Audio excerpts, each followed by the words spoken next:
How one plague changed the world forever. Level B. 1. Intermediate. Imagine waking up one morning and hearing that a strange illness has appeared in the next town. At first, it sounds far away. People say it is serious, but you still go to work, you still buy bread, you still talk with friends. Then, in a few days, the illness is closer. Someone you know gets sick. Shops start to close. Travel becomes dangerous. Rumors spread faster than facts. Fear enters everyday life, even for people who are not sick. This is how many great diseases in history began, not with one dramatic moment, but with a slow wave that became impossible to stop. And among all the plagues that humanity has faced, one of the most famous is the Black Death, a pandemic that hit Europe, the Middle East, and parts of Asia in the 14th century. It killed an enormous number of people. Some towns lost half of their population. Some villages disappeared completely. The world after the plague was not the same as the world before it. When we talk about the Black Death today, it is easy to think only about death and horror. And yes, it was one of the worst disasters in human history, but it also changed society in deep ways. It changed the economy. It changed religion. It changed work. It changed cities. It changed ideas about life and time. In many ways, the plague pushed the world into a new era. To understand how one plague could change the world forever, we need to imagine what life was like before it. In medieval Europe, most people were peasants. They worked on farms owned by lords. Society was very unequal. The rich had land and power. The poor had very little choice. Many peasants were tied to the land. They could not easily move or negotiate. Work was hard, food was not always enough, and medicine was slabia. People prayed for protection, but they did not understand germs or bacteria. When sickness came, they often blamed bad air, curses, or punishment from God. Trade was growing, especially between Europe and Asia. Goods traveled along routes like the Silk Road and across seas. This trade brought wealth, but it also brought risk. When people and goods move, diseases can move too. A plague does not need an army. It travels quietly. Historians believe the Black Death reached Europe around 1347. Ships arrived at ports with sick sailors. People did not know what they were seeing. The disease caused fever, weakness, and strachnia swellings called buboes, often in the armpits or groin. Many people died quickly, sometimes in a few days. Because medicine could not help, fear grew. People looked for answers, and when they did not find them, they looked for someone to blame. The plague spread fast because medieval cities were crowded and dirty. Rats were common, and fleas carried the bacteria that caused the disease. But people did not understand this. They tried many methods to protect themselves. Some burned herbs to clean the air. Some wore masks. Some avoided strangers. Some ran away to the countryside. But running was not always safe, because the disease traveled along roads and trade routes. In this chaos, daily life broke down. Farmers died, so fields were not planted. Workers died, so workshops closed. Priests and doctors died, so there were fewer people to help. Families lost parents and children. Whole communities changed in months. Now the most important question. How did this disaster change the world forever? First, it changed the value of labor. After the plague, there were far fewer workers. Land still existed, but there were not enough hands to work it. That meant workers became more valuable. Peasants and laborers could ask for better conditions. In some places, they demanded higher pay. They could move to other towns to find better work because landlords needed them. Before the plague, a poor person often had no bargaining power. After the plague, the balance shifted. This did not create equality overnight, but it did break some old systems. Feudalism, the system of lords and peasants, began to weaken. When labor becomes rare, labor becomes powerful. Of course, the rich did not like this. In England, for example, the government tried to control wages and force workers to accept old conditions. Laws were made to stop workers from asking for more. But people resisted. Over time, tensions grew. In some places, this led to revolts, like the Peasants' Revolt in 1381. The plague did not directly create revolts, but it created conditions where people questioned old rules. Second, the plague changed cities. Many cities lost huge parts of their population. Some buildings became empty. Some streets became quiet. But in the long run, cities also became places of new opportunity. If you could survive, you could find work and improve your life. Some people moved to cities because they could earn money there.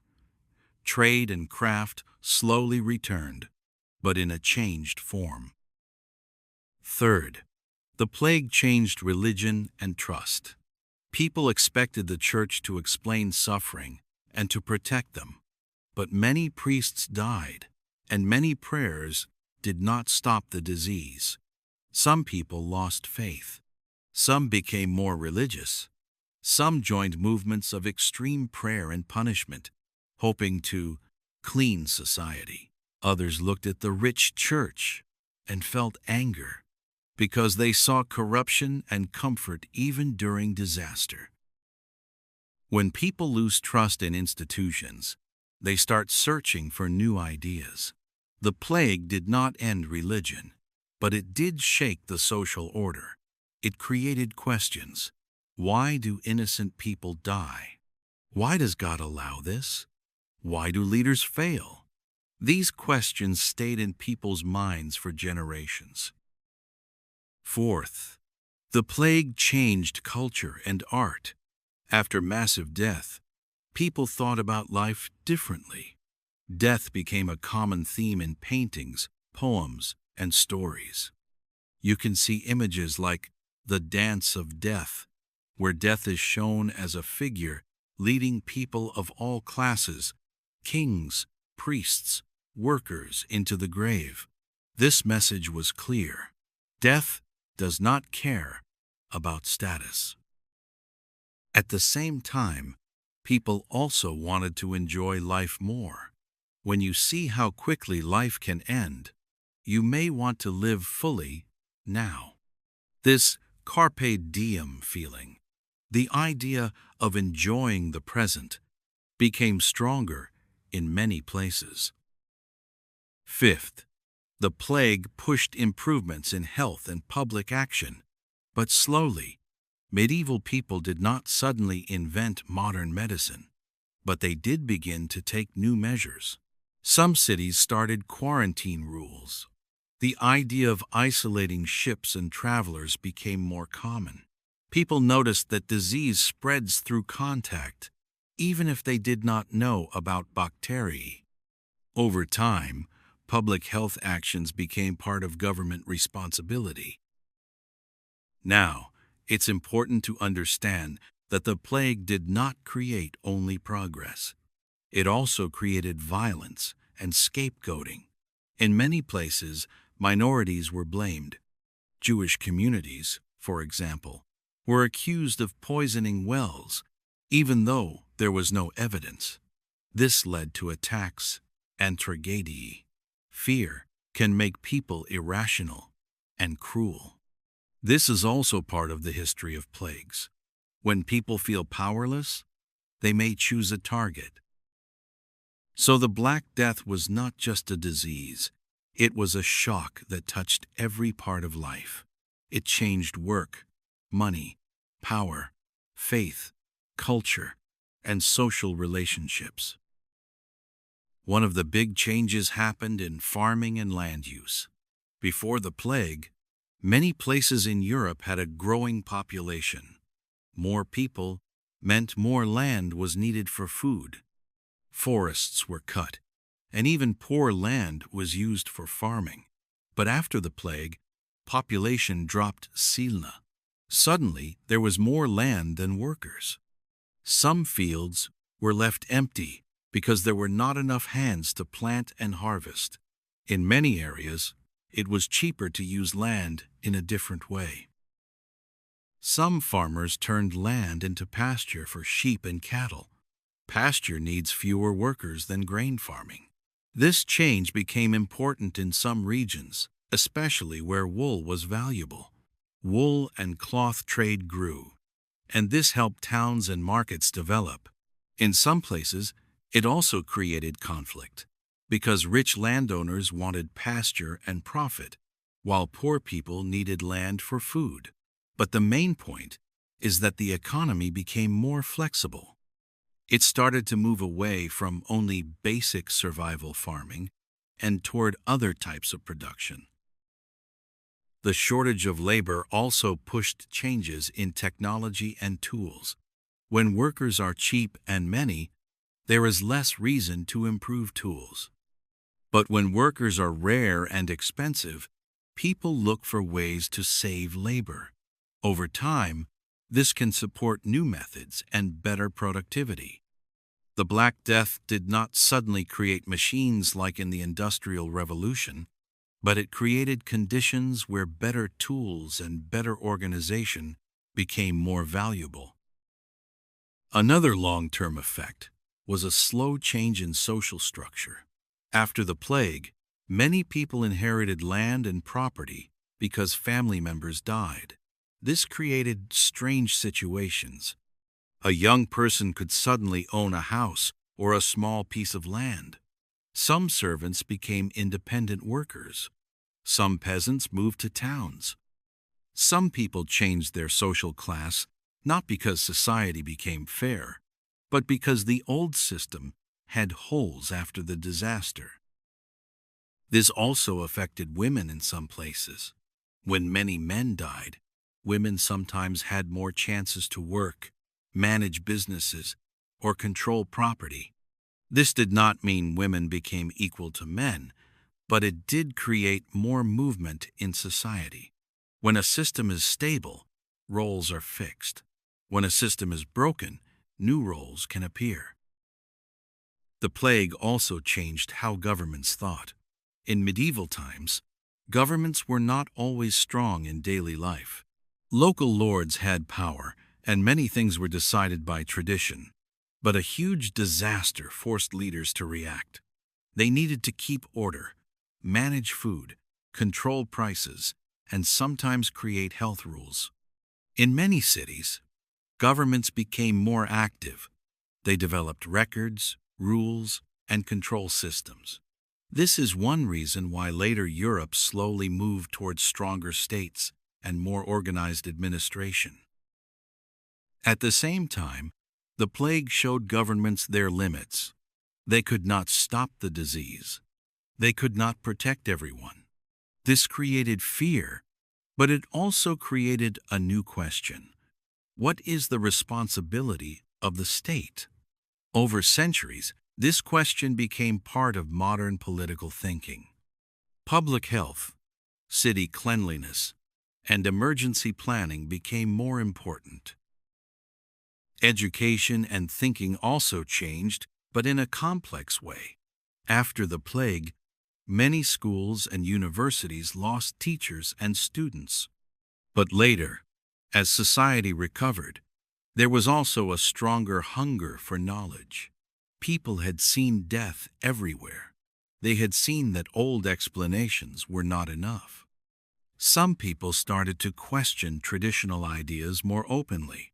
They still believed in religion, but they also began to search for more practical understanding of the world.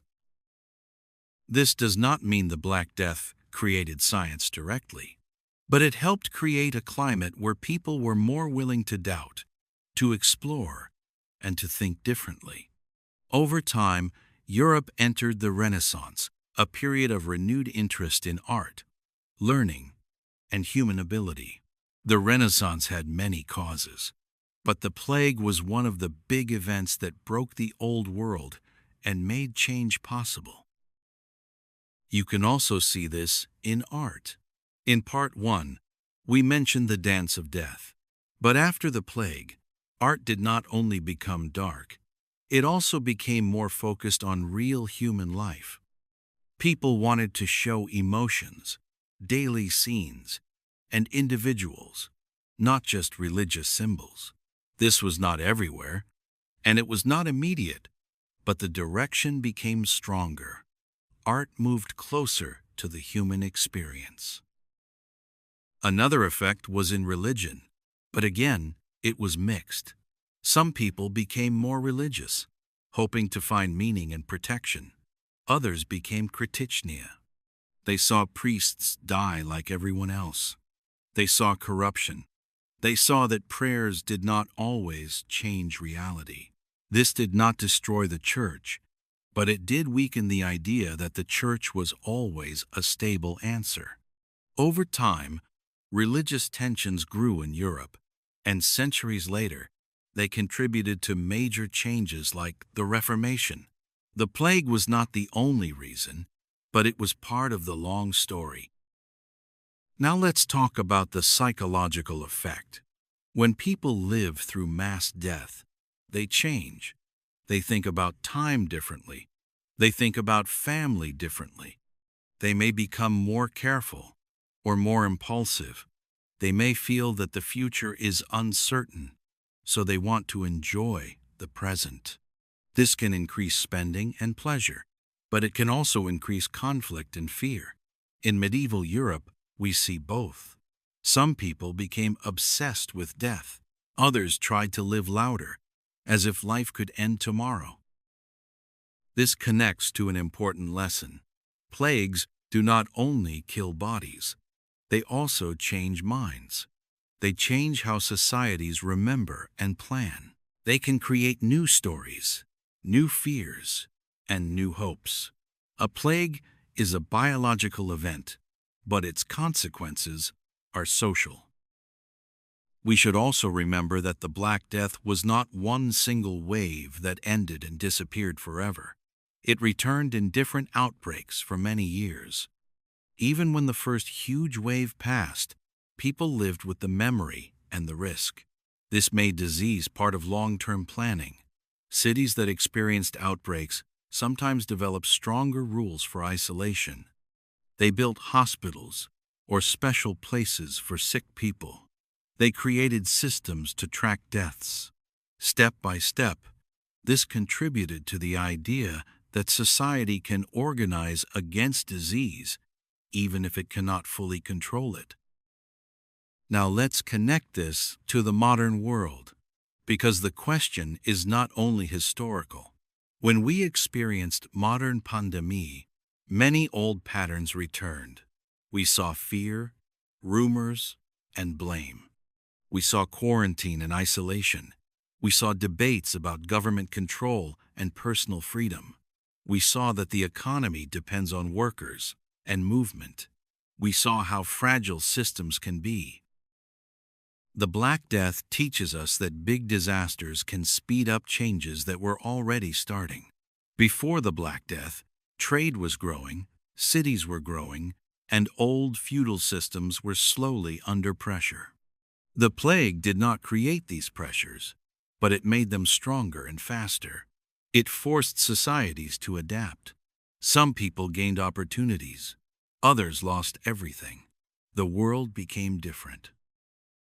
It also teaches us that recovery is possible, but it is not a dinakavaya for everyone.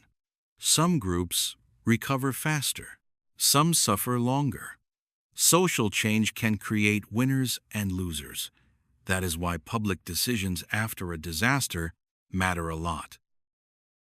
So how did one plague change the world forever? It changed the balance between workers and landowners. It weakened old social systems. It pushed cities and states to become more organized. It changed farming and trade. It changed culture and the way people thought about life and death. And it left a deep memory that influenced how later societies responded to disease. If there is one final idea to remember, it is this: history is not only made by kings and wars. Sometimes, history is made by a tiny bacteria that nobody can see. And when that invisible enemy arrives, it can reshape the visible world, work, power, belief, and culture for centuries.